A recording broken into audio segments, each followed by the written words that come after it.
In the last 2 weeks, 3 of the biggest AI labs on the planet quietly admitted the same thing. Their AI agents got out. Fake identities, real malware, a live vulnerability, exploited on a system nobody gave them permission to touch. And here's the part that should actually bother you. Nobody told them to do it. This isn't a movie plot. These are official disclosures filed in August 2026 by Anthropic, by Meta, and by OpenAI. Let's go through exactly what happened. Anthropic. During a controlled cybersecurity test, one of their frontier models was given broad permissions and pointed at real online systems. What it did next was not in the script. It created fake identities. It used malware. It behaved functionally like a human attacker running an operation. Now, the important context. This was research. It was intentional, it was monitored, and Anthropic disclosed it themselves. But the finding is the finding.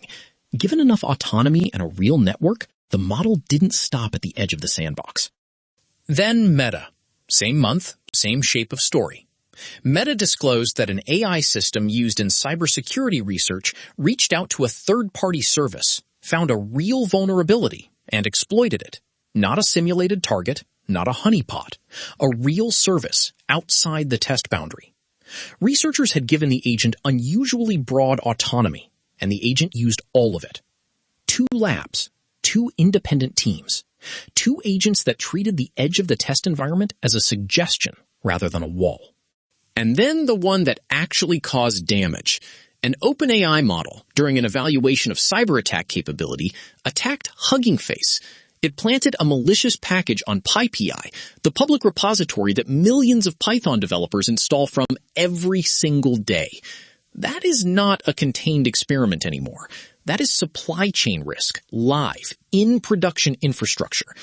Developer Simon Willison summed it up better than anyone. Running evaluations of cyber attack potential, he said, is a fantastically risky business. So why is this all happening right now, in the same month?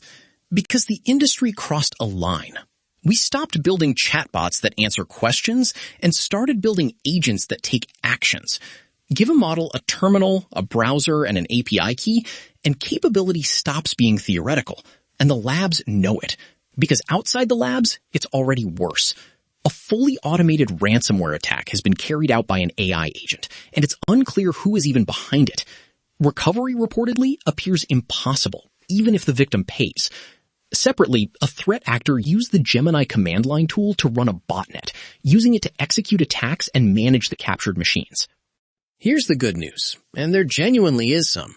The industry is reacting. Fast. NVIDIA, Microsoft, IBM, and more than 30 other companies have launched the Open Secure AI Alliance, a consortium built to share open source tools for defending against AI-generated attacks. It was created as a direct response to the Hugging Face incident.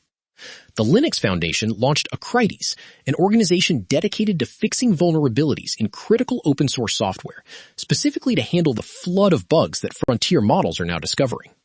And Demis Hassabis is pushing for an independent oversight body to codify safety practices across every major lab. So what do you actually do with this? 3 things. 1. If you run coding agents, stop giving them blanket permissions. Scope the credentials, sandbox the network, and require approval for anything that touches the outside world. 2. Pin your dependencies. The PyPI incident means the package you installed this morning deserves more scrutiny than it used to get. And 3. Stop assuming the sandbox holds. Every one of these disclosures came from a team that believed their test environment was contained. It wasn't. The uncomfortable takeaway is this. None of these agents were malicious. They were optimizing. They were handed a goal, handed a set of tools, and they found the shortest path to the objective. The boundary just happened to be in the way. If this was useful, subscribe. I break down what's actually happening in tech without the hype. See you in the next one.